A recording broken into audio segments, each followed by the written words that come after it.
Hi, everyone. Welcome to Blink. My name's Katie, and I'm the Marketing and Events Manager at Blink Innovation. And today I'll be your host for this Zoom webinar. Thank you for joining us. Today, we're going to be talking about people, planet, and prosperity working for sustainability.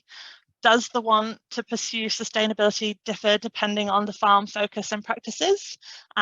So we're really fortunate to have 3 food producers who have already diversified value creation away from profit only and remain feasible and viable, sharing their experiences with us. So thank you very much to those guys. We are thrilled to be bringing you the first Innovation Series event in 2023 in partnership with Selwyn District Council.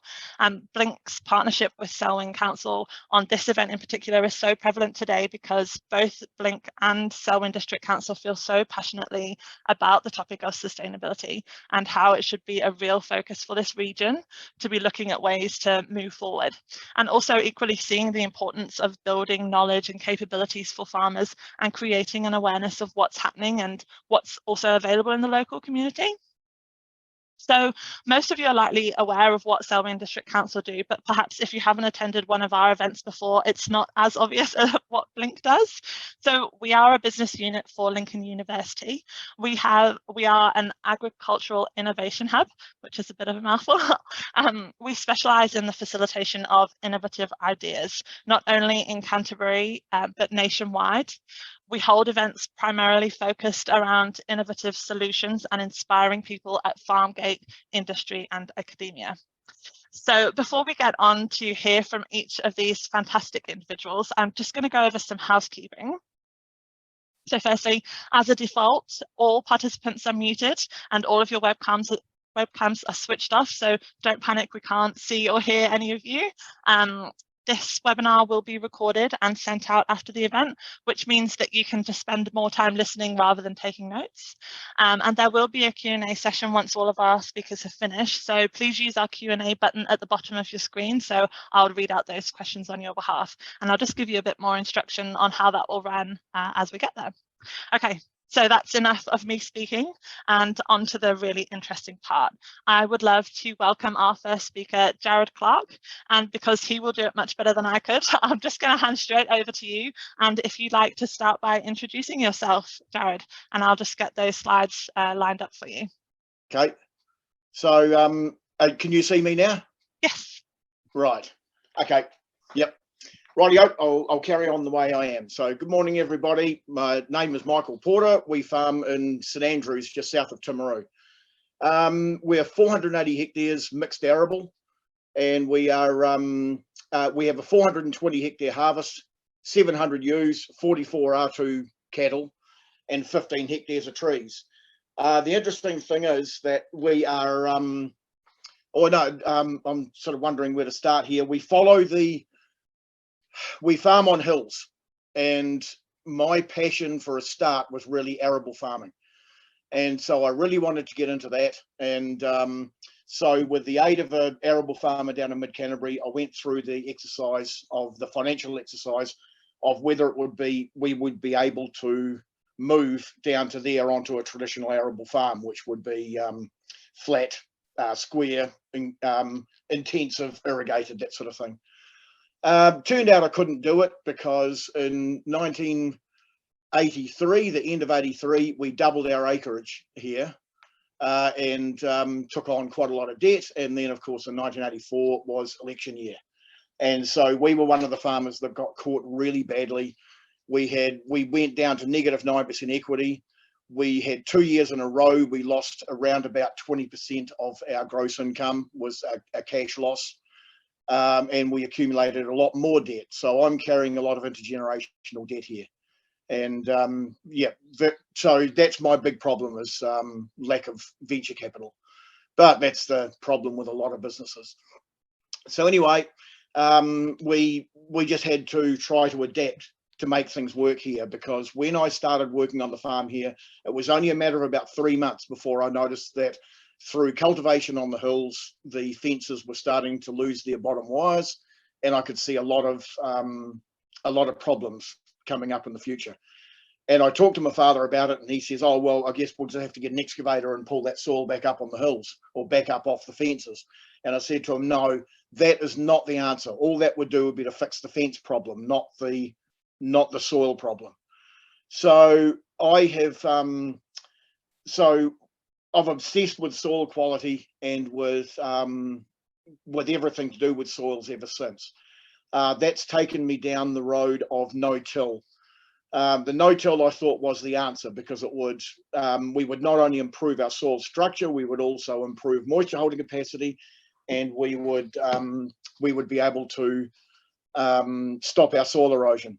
But little did I know that was only the very start of what we did, of what we were going to do. So now where we're at now is we follow the 5 tenets of regen ag. So we're classed as regen ag, but I don't feel like I am, because we still use fertilizers, we still use ag chem, that sort of thing, but nowhere near at the same intensity that we used to.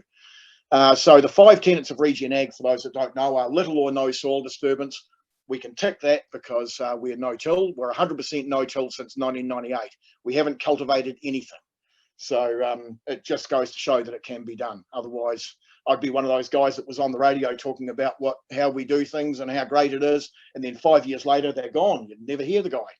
So yeah, we're still here. Number 2 is soil armor. We keep our soil 100% covered 100% of the time. And that's what I learned from South Africa, was that, because I've done a lot of traveling, that was what I learned from South Africa, was that the no-till is not the answer in itself. No-till merely allows us to plant, to keep the soil covered while we plant. So the answer is actually 2 things, and one of them is soil armor. The other answer is living roots. So we can tick living roots because in between our combinable crops, we run multi-species cover crops, which are planted into the chopped and spread crop residues. We also have diversity. We have a 10 crop rotation, and we also integrate livestock into our arable system. Like I said, we have 700 ewes and 44 cows, soon to be about double that. We run a messy farm. When you look at our farm, it looks pretty messy because we have crop residues, we have cover crops growing up through that, we have crops growing through that, we have flowers, we have all sorts of things going on. So we don't have that nice demarcation between the green pastures or the green crops and the black soil, because black soil to me is a disaster. It's dying soil. Our rules of engagement are that you need to indulge your passion. Find out what it is about your career that genuinely excites you and run with that. And what genuinely excites me is growing stuff. So that's where my main focus is on. So back in the early days, I decided that I needed to find and engage with one or more mentors. And so I looked for good arable farmers who I thought were a success, and I tried to get inside their heads and find out what drives them, what motivates them, and what makes them the success that I think they are. And the more I got inside their heads, the more I realized that, hey, shit, these guys aren't actually, there is a limited use. I really can't do all that much with them, because what we do, we have a completely different set of challenges to most other arable farms. And so yeah, we started going down the no-till route, and going down the no-till route led us into all sorts of, like, we were able to grow some really nice looking crops, which unfortunately you can't see on the slideshow. But we were using a lot of fertilizer, a lot of chemicals, and a lot of inputs to do that. We needed to get out of the importing lots of our crop inputs and get back to what the farm did best, which was growing stuff. And so we one of the first things that I had to do was we had to get rid of, this was way back before we decided on soil cover being a thing, we had to get rid of bare soil. Bare soil is just absolutely the enemy, because there's nothing for the soil biology to feed on. And also we were having trouble with losing soil. And so now when we graze winter crops, winter feed crops, we make a point of only grazing no more than 50% of the above ground biomass. So we don't create mud and we don't have bare soil. The steepest land that we grow crops on is 27 degrees. It's which works out to be somewhere about the 64% mark. So we really push the boundaries and go to extreme levels to grow crops on hills. But like I said, we're no-till. We never uncover the soil, and we're using specialist machinery. We use a cross-slot direct drill, which we always have and probably always will. And we also run hydraulically leveled machinery like sprayers. Our harvester is 2-axis leveled, so we can level not only sideways but also front and back. And yeah, and it just allows us to do what everybody else does on the flat, but we do on the hills. So our only real limitation here is our soil depth, and that's based on past cultivation experiences, because the majority of the land that we crop is land that was cropped by a guy earlier on who intensively cultivated it, did everything you would on the flat, and then lost it to a mortgagee sale. So we picked it up from there. So it's been a massive learning experience, and there's been very, very little support behind us, because any support that we get, whether it be agronomic, whether it be from places like the universities, I didn't actually get to go to Link University, because at the time that I should have gone to university, I was at home working for nothing, being told by my father under negative 9% equity that if I didn't come home to work for nothing, there would be nothing to come home to work for in the future. So that was the future that was, or that was the scenario that was thrust upon me, and I decided to stay at home and have been there almost ever since. So they've been really trying times. We've done it with, we haven't been able to borrow much. We've just had to do it on profit or on capital. And so yeah, here was me doing this no-till thing, and thinking this is good because we're not moving soil and we're retaining moisture and all that sort of thing, and we're retaining the residues and they're going back into the soil and helping the organic matter. But little did I know, I then attended an address by Dr. Christine Jones, and she told us that plant root inputs build soil carbon 5 times faster than the carbon derived from above ground biomass. So that was it. That was the turning point. There's more to it than just returning residue. It's about root exudates. It's about the liquid carbon pathway. It's about growing stuff. And so that was where the multi-species cover crops came from, was that we were trying to introduce carbon down into the soil, because of course soil carbon there's more carbon in the soil than there is in the air and all above ground plant biomass combined. The answer is not planting trees. It's not, in fact, the answer is not even doing planting the buffers, you know, the around the creeks and waterways and things like that, you know, those buffer zones. That's not the answer. Rather than looking towards that buffer zone to the answer to try to filter what's going into the creek, why don't we look at what's causing the problem that we think that we need to plant trees for? And so that's what I did. I went right back to the very start, and we found that it was because of the way we were farming. And so that's why we farm so, as you know, differently as we do now. So yeah, so now we include our 10 crop rotation, includes lots of break crops. It includes lots of it includes legumes, it includes pulses, it includes when we decide on our crop rotation, we're looking at we're alternating. So we're alternating monocots with dicots. We're alternating high carbon residue with low carbon residue, or high and low CN ratios. We're alternating big crops with small crops. We're alternating all sorts of things. Anything you can think of, we alternate. We alternate high water use crops like wheat with low water use crops like vetch, for instance. So we're just alternating and mixing things up, and that is where we're at now. So and unfortunately, in my world, which is agriculture, prosperity has historically been measured rightly or wrongly, by production, and by production first, profit second. So if I'm considered to be a good farmer, it's because I'm growing bigger crops than you. I'm growing a higher yield, and we need to get away from that. Like production is vanity, profit is sanity, as they say. And so that's what we've been trying to concentrate on, is just getting that balance right. And but unfortunately, presently in farming in New Zealand, as in every other country in the Western world, is driven by politics. And it's fashionable to plant trees, buffer zones, riparian plantings, those sorts of things, which I was talking about before. And that's not the answer. That's just an effort to repair the problems that are being caused by the way we farm.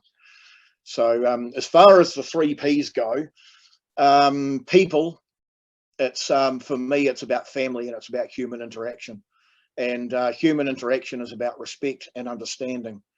And it's pretty hard to get respect from people nowadays, because a lot of people don't tend to have the time for people who have differing opinions.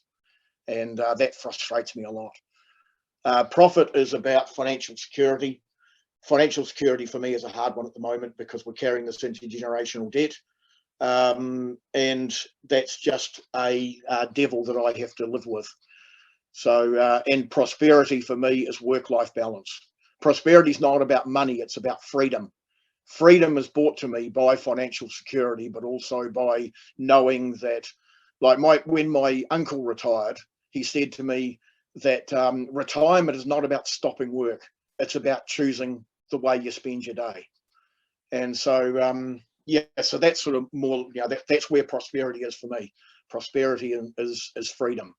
And politically, we're not going down that road at the moment, but hopefully we'll learn in the future.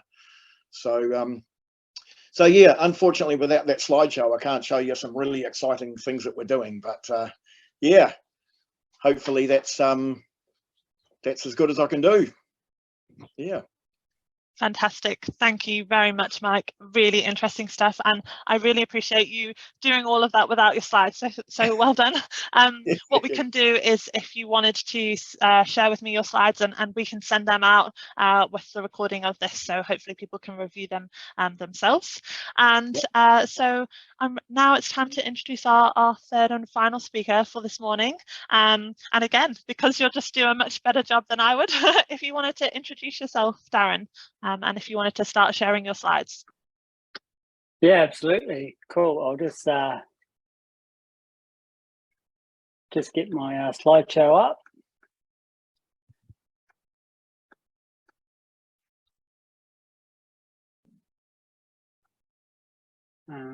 Is that showing now? Yeah, we can see your screen if you wanted to launch your presentation. Yeah. Fantastic. Perfect. Yep, looks great. Fantastic. So yes, my name is Darren, and thank you, Jared and Mike. That was it's pretty awesome to hear that side of farming.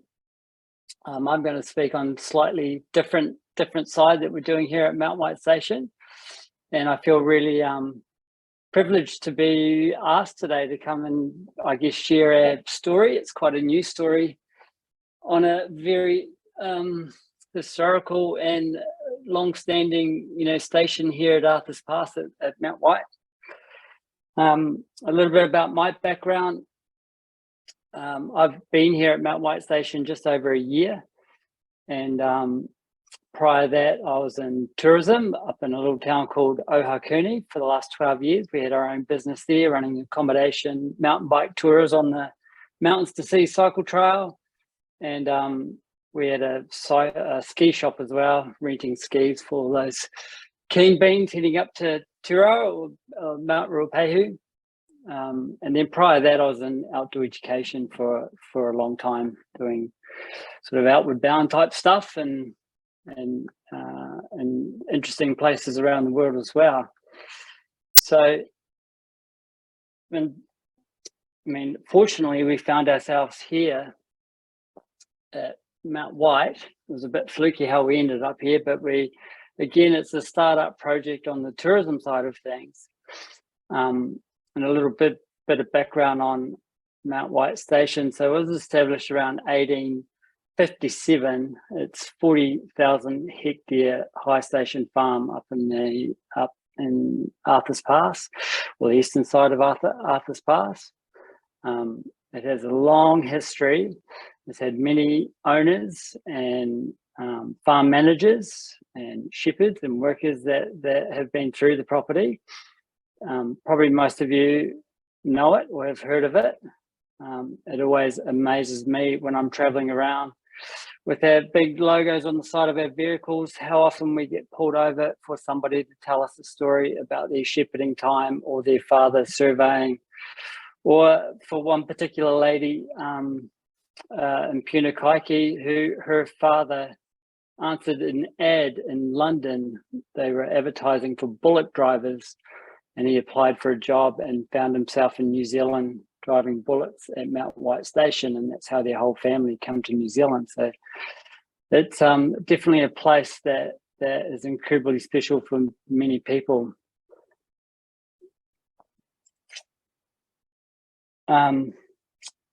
With I guess in the recent years it's come under new ownership, and Lucas Travanik had bought the place about 5 years ago off the Turnbull family, and the Turnbulls have probably had it for more than 90 years, a long time. And it would be fair to say that the place needed some investment to, I guess, secure the next 100 years. It was a fairly rundown buildings and so on. So Lucas came in with an incredibly clear vision for what he wanted to achieve with the place. And he came up with a model which he calls the 3 pillars, because his solution for trying to turn the high country station farm into a profitable station is diversification. And so he's really strongly, with a very clear plan, started to set out the diversification model under this plan of the 3 pillars. In the last 3 or 4 years, we've had probably 17 new buildings put onto the property, just so that going forward it's going to last the test of time. And he's done the building around these 3 pillars. The 3 pillars is firstly and foremost, which it always has been, is the aquaculture side. So we have about 10,000, we're running about 10,000 sheep, 1,000 hinds. So within the aquaculture area, he's also diversified that as well and gone into deer and Hereford cattle as well. And there's probably about 4 full-time staff that run the farming side of the business. I'm not a farmer. That's not my background in any means. So if you have questions around that side, I may not be able to answer, but we'll try my best. But at the moment, there's been huge investment into fencing and really setting this up for the future, and it's actually going really well. The concentration's been on quality, not quantity. So we've been really focused on improving our genetics and improving the quality of the animals, animal health, and so on. So that's going really well and to plan. The second part of the pillar is the apiculture, so the bee side of the business. We're probably in our 3rd year now of running this. There's a manager and about 3 other staff that run this side. We've got 1,000 hives. We produce manuka honey, honeydew, and a multifloral. We have our own extraction facility, and again, the idea there is to keep everything as close as we can to the station, because it's just far more economical to run it that way. This year we've had a great production in honey, and we are focused on a domestic market, which is under the brand of Mount White Station, so that's quite new. And then we also do export, which is under a different brand. But that side of the business is rocking along really well. And then where I come into it is the agritourism side. So that's the third pillar. And again, opening up the farm, it's the first time that it's ever really happened where we've opened the farm to public to come in and enjoy this really amazing and incredible environment that's here. And for me personally, that's a really privileged position to be in, to be able to set this up from ground up. I'll just play this short little video.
So that just gives you a little taste. Is there only a little short clip that we put together for the AMP show here in Canterbury, which was really great for us.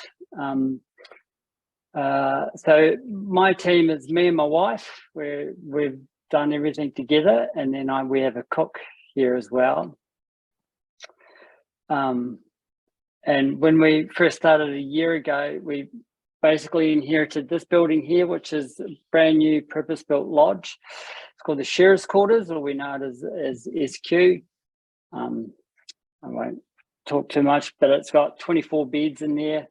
The concept or the design of it is it's a very social lodge. And it's about, the owner's got a clear vision of sort of how he wants people to experience the station when they're with us, and that's about connectivity. So when you're in the lodge, it's very socially set up. So you can't just sort of disappear to your ensuite rooms. It's like you'll share the facilities with everybody that's in there. It's really connected to the outside, and the position of the lodge is actually kind of center of all the farm activity, which is really cool because we want people to have immersive experiences. And then next to the Shearers Quarters is the cook shop, and obviously cook shops are a big part of high country station farms, where typically you'd be feeding all the workers and to keep them going. And the cook shop's part of the tourism experience, and we can feed up to 40 to 50 people in there. It's a really stunning, simplistic sort of building where, again, you've got that connectivity to the gardens. So actually this is an older photo. Those gardens now are full of veggies, tomatoes, cabbages, you name it, it's in there, and they've grown really, really well. It's a no-dig garden, and I wish I had a photo of it, but it's going stunning. And the idea is the guests can really connect with our sort of sustainable story of producing our produce from the farm and then feeding people in the kitchen with that food. The cook is right there in the kitchen cooking the food in front of the guests, and so again, it's about that connection of being able to talk with the staff and feeling part of the operations. And we have these backcountry huts. There's 2 of these in stunning locations. They're, again, quite simplistic and very practical in design, with modern comforts, hotel style mattresses. They're made up beds. There's hot showers, a shower. There's flushing toilet, solar powered lights. Incredibly comfortable for up to 12 people.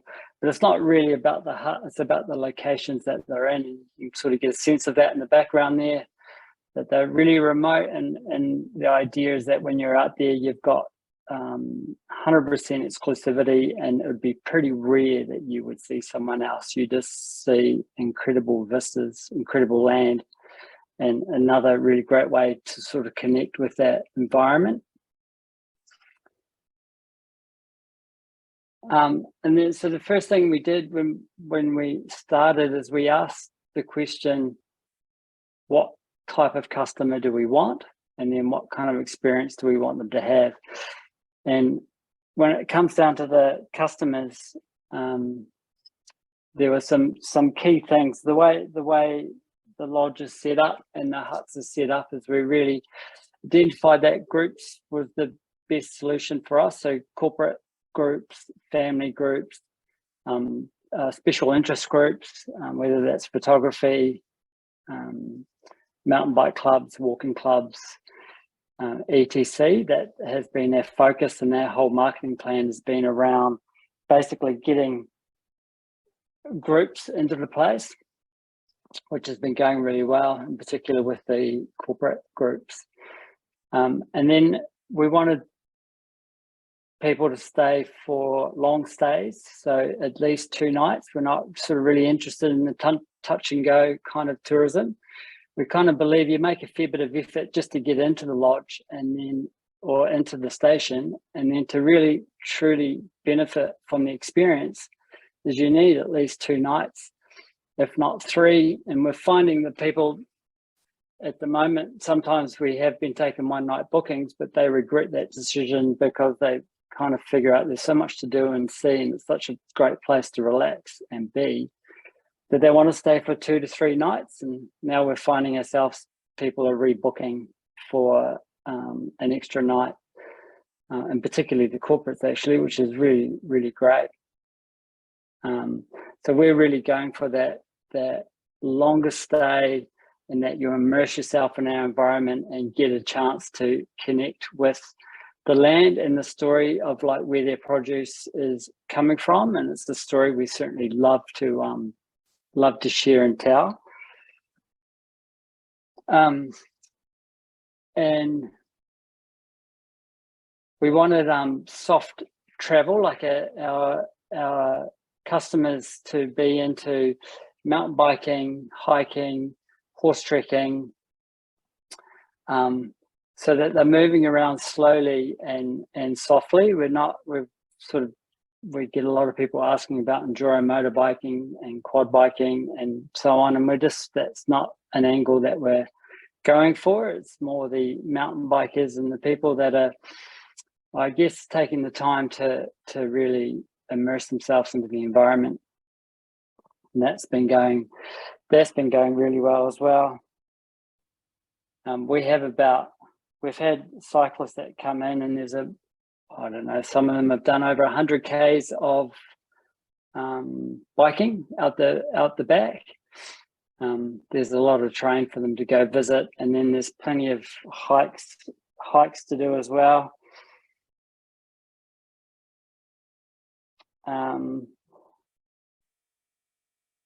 With the experiences, what the feeling that we wanted people to walk away with, and one is that sustainability story. It's sort of embedded quite heavy in our values. So when you come into the property, straight away you'll see a big array of solar panels, and we produce sort of 50 kilowatts of power from them, and all the buildings that I guess our staff are staying in is powered by those solar panels. Which is really cool. And then you'll see the gardens, you see the animals, you'll see our recycling systems. They participate obviously in our recycling, and in fact, some of the tour companies and corporates that we were working with, they found it a bit strange at first, but we would ask them to take out their recycling and put their recycling into the appropriate places, because it's actually a massive challenge out here to I guess to recycle properly. And we do it, and it's quite a logistical challenge in many ways, but it's just part of our ethos and the way that we've chosen to operate in the last year, and everybody has come on board with that, and it's really fantastic. And again, we didn't really want to tell the story. We just want people to just see that that's the way we operate.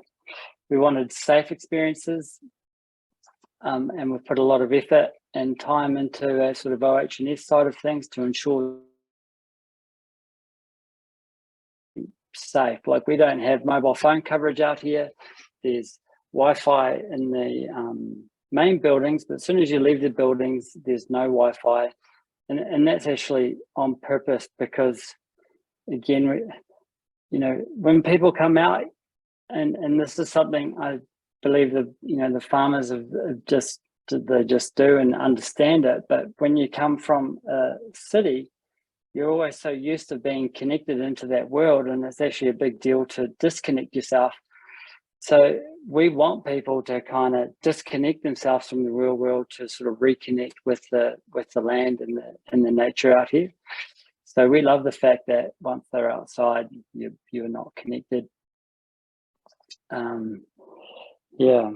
We wanted our experiences to be real and authentic, and educational. So with what I mean by that is from a tourism point of view, we didn't really want to orchestrate or just sort of come up with something that's not necessarily something we do on the farm, but we've just done it to make it look stunning and sensational, like share a sheep in front of people so they can get photos and so on. If shearing happens to be on at the time, then we can show people, but we're more going with the idea of whatever's sort of happening around the farm and whatever's happening with the beekeeping, is that we'll just utilize that so people can kind of get a real sense of what's going on seasonally with the farm. And actually we hope that people will walk away with different stories, so that it's not a Walter Peak sort of setup where people will come in and have the same experience. We're more going for that when people come in, they'll have a different experience, a different story, and it's based around what is truly happening on that day on the farm with the farm manager and so on. So that seems to be going quite well. Horse trekking is obviously people bringing in their own horses. I love that photo because of the yellow helmet. All our guests have to wear their helmets. Then with the corporate, or I guess the groups that we're working with, and something that we're quite excited about, and I guess that's an advantage of being new and sort of being a bit choosy who we work with, but this is a photography landscaping group. And when we talk about educational, we absolutely love teaming up with people that are offering something where people are learning. So this is a group that will come in and they're learning about how to take landscape photography, landscape photos. But what's really cool about these guys is they're also going to be contributing to the station by helping regenerate some creeks.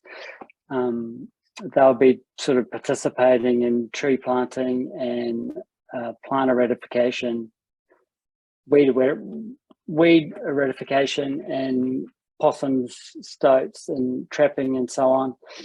And they're contributing their own money, so they're going to put in like $5,000 to help us do that, and then it becomes part of their story as well, that they're not just coming in to use our services, they're also coming in and contributing and helping us keep this station, you know, pretty amazing, pretty pristine.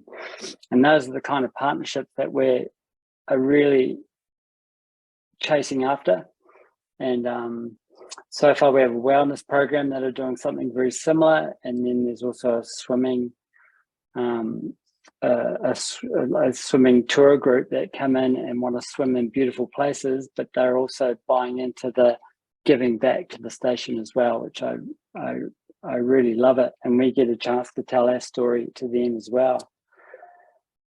The Pond to Plate experience is one of the products that people can participate.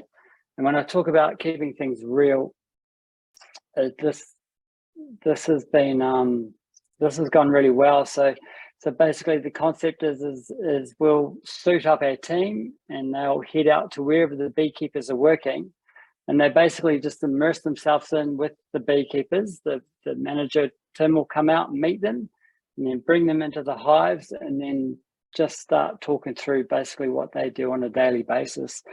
And that location's not a set location. It just depends where they're working for that day.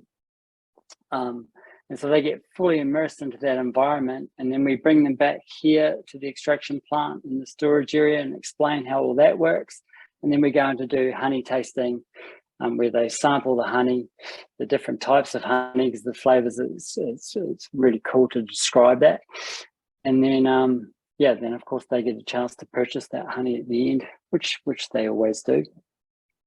But the Pollen to Plate experience is probably, I think, going to be one of our hero sort of products, and how we combine tourism with our with the honey side of the business. And then there's the farm tour side as well, where we more focus around how the farming works. And again, it's just a great opportunity to share with people, because it's pretty amazing what I've experienced so far of how many people don't really understand where their food comes from and how it's produced, and what hard work goes into actually into farming, and how hard the farmers work. In the farming community, I think you just know that because it's the way of life and you get it. But when you have never been connected sort of that way, you don't know. So people have just often been blown away and love getting out amongst the animals, love meeting the shepherds, love meeting the dogs. And again, it's the same approach. It's sort of where they are at for that day. We'll go out and chase them, and then they'll have a yarn with the shepherd or the farm manager and meet their dogs, or see the dogs working, and get a bit of an explanation of what's going on. This is a corporate group, again, that contributed by, they built it into their sort of program that they gave. It was 2 hours of service, or 2 hours back to the farm, where they did all sorts of jobs around the place. And for them, it was a great story of how they contributed to our sort of really special and magic location. Yeah, so that's probably it for me. I think, I don't know how long that took, but that was great. Thank you very much, Darren. So I think it was really great to hear those different perspectives. I mean, obviously 3 very different farms there, and it's always good to hear the different experiences. We're going to open up the Q&A now, so I would like to invite everyone to submit questions through the Q&A function on the bottom of your screen. You can do so under your name, or you can do it anonymously. If you do want to pose a question specifically to one of your speakers, just pop that in your submission, and I'll just direct it to the right person. Or if you've got a broader question that I can pose to everyone, the speakers can just kind of fight it out between them to see who gets to answer first, or if someone can elaborate a bit further once someone's finished. And so just whilst people are having a wee think and putting something together in the Q&A, perhaps I could pose a question to start it off. And Mike, I know that you kind of probably gave us your opinion on this, but I was wondering if perhaps each of you could let me know if you had to order the importance of the 3 Ps, that's people, planet or sustainability, and prosperity. How would you order them in terms of what's important to your farm, and why? Why would you put them in that order? Perhaps we'll start with Darren as you've just finished, and then we'll move through each of you. Just throw you in the deep end there. Right. Yep. Good. So interesting how I'd answer that question. If I was going from the owner's point of view, I'd start with prosperity for sure. We definitely need to be able to make profit so we can be putting money back into the place. That's a story around sustainability. To be sustainable, we need to make profit. We need to make the money so that we can all keep our jobs, so that we can keep putting back in and keeping up with their infrastructure. And then I'd probably put people, then planet. And then me personally, I'd probably go people, prosperity, and then planet. Awesome. Thank you for that, Darren. Mike, would you want to take a stab at that one? For me, it would be planet first, but it would be planet first because I can't see how we could make a profit without looking after the planet. So it sort of, we've got to work out which one comes from the other. And I think the planet gives us the resources to be able to look after the other two, which is the people and the prosperity. Great. Thank you. Jared. Just a little bit on what Darren said. I think my answer 3 years ago when we were share milking would have been people, prosperity, planet. Share milking is quite a profitable exercise as a rule. And my answer today would be prosperity, people, planet.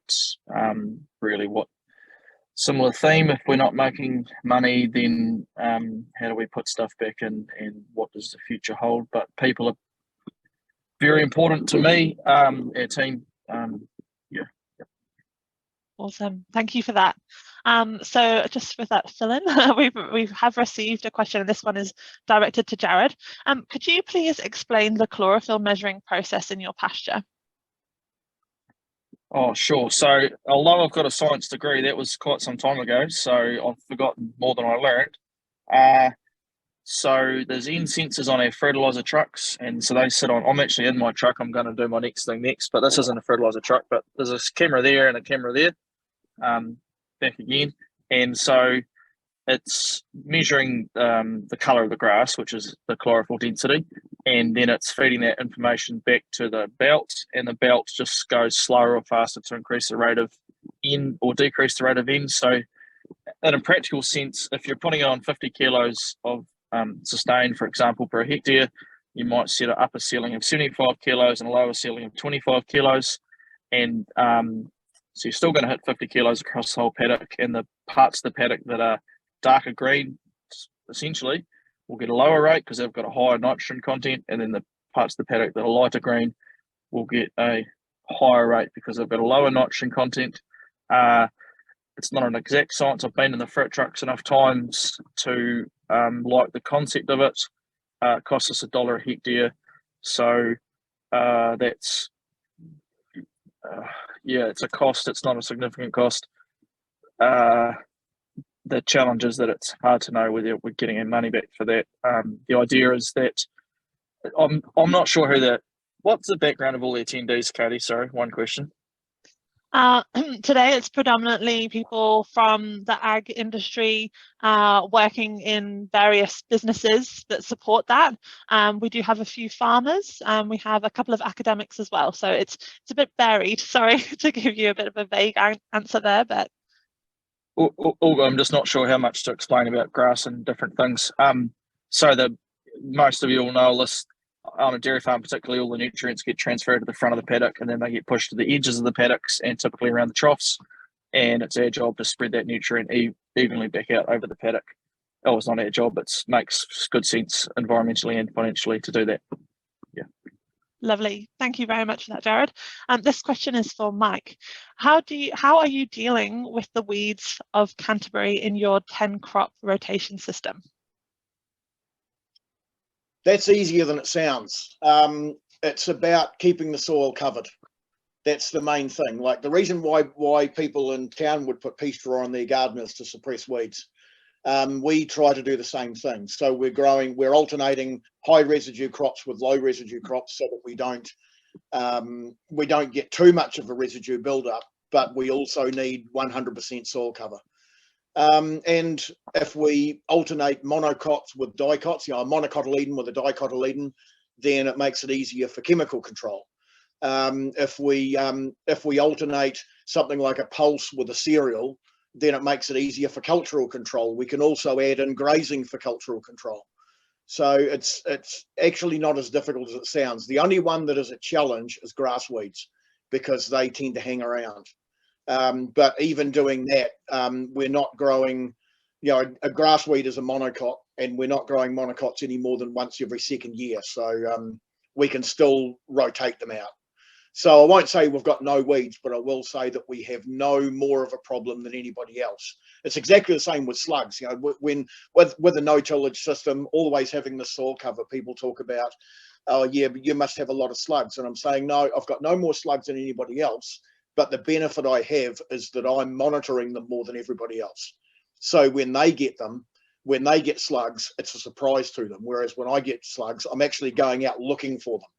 So it just depends on what you focus on. And if the focus is on weed control, it's never a problem because it's all about monitoring. Great, thank you. So we've got a couple coming through now, but I'll just start with one that's a little bit more general, to open to everyone to kind of have a stab at answering. So how important is it to you to share your story with your consumers? And do you find that that adds value to your business? Who would like to go first at having a go answering that one? I'll go first. Thank you. So the dairy industry is a beautiful thing because we're not competing with each other, and all of our marketing is done by somebody else. So for us at the moment, it's Synlait. Traditionally, it's been Fonterra. So that's great. We don't have any work to do there, essentially.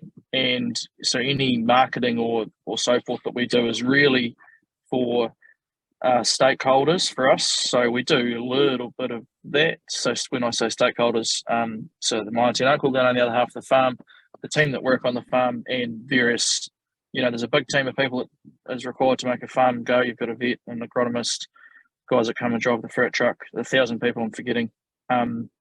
So I think there's value in sharing some info with that, and generally farms are nice places to be. I mean, people pay to go to Darren's place. No one pays to come visit a dairy farm, but it's a good spot to be, and people like to be involved, I think. Yeah.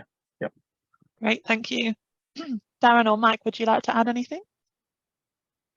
Yeah, I mean, from a tourism point of view, or even a farm like the Mount White Station story, I think is critical to be told. I think it's a changing world, and our consumer are becoming more interested in where their products are coming from. They're more interested in knowing the full story from the source.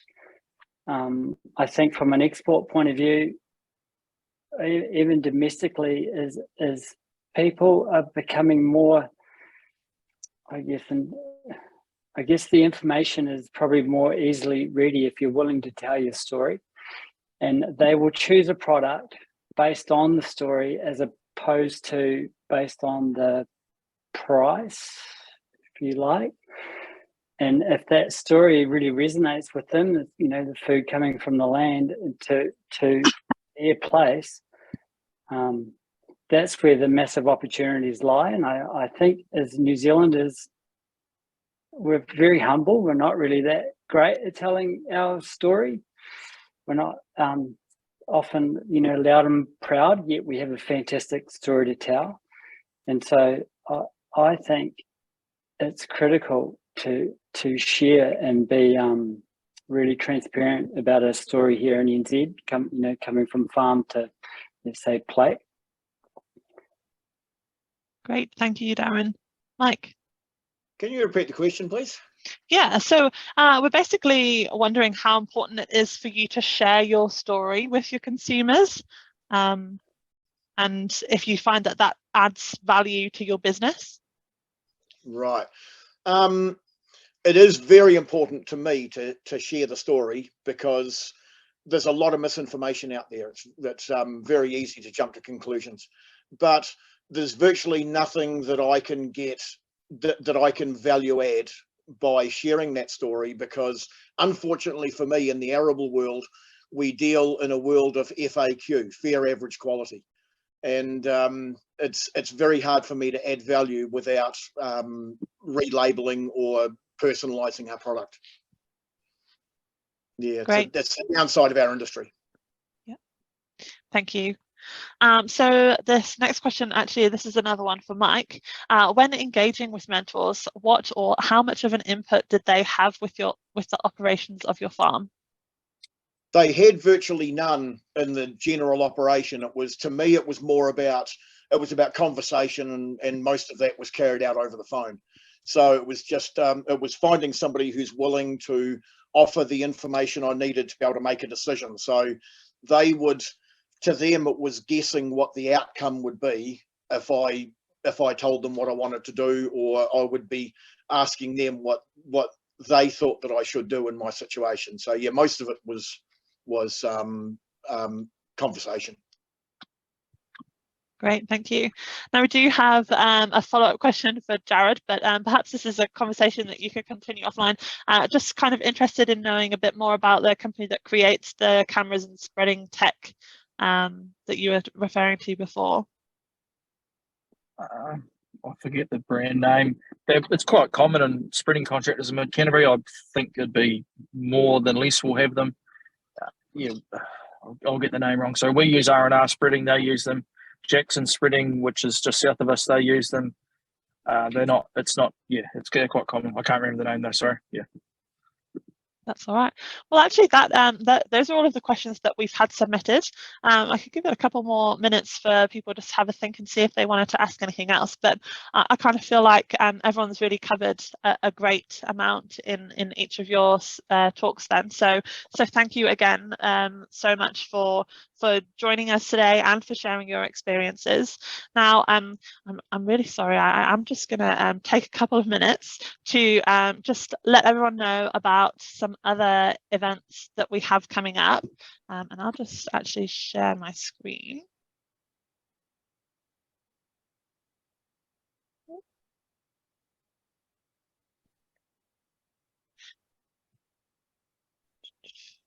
So, oh gosh, that's a bit blurry, but the next event that we have coming up is our activator session. So that one is actually in partnership with the Canterbury Employers Chamber of Commerce.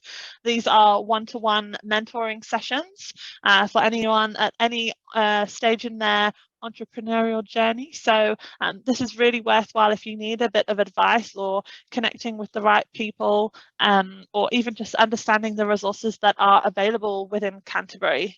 So have a look at that one. The next one is a vibe session. This one is also a virtual event, and this one we're just focusing on our land and water with Dr. Jenny Webster Brown. Sharing that's on the 20th of April. And another one with another blurry image, I'm sorry about that. So this one is the Excellence Series, which we are running with the university. And this one's on food microbiology, the good, the bad, and the unknown. And that's with Professor Stephen on the 19th of April. So that concludes our session for this morning. Again, thank you so much to all of our speakers for joining us. Thank you to our partners, Selwyn District Council. If you have enjoyed listening today and like what you saw, please do get social. We are on LinkedIn and Facebook and would love to hear from you. And that is it. That's everything for today. Thank you again for joining us. If you wanted to get involved, then please do reach out. And otherwise, have a great day. Thanks so much. Cool.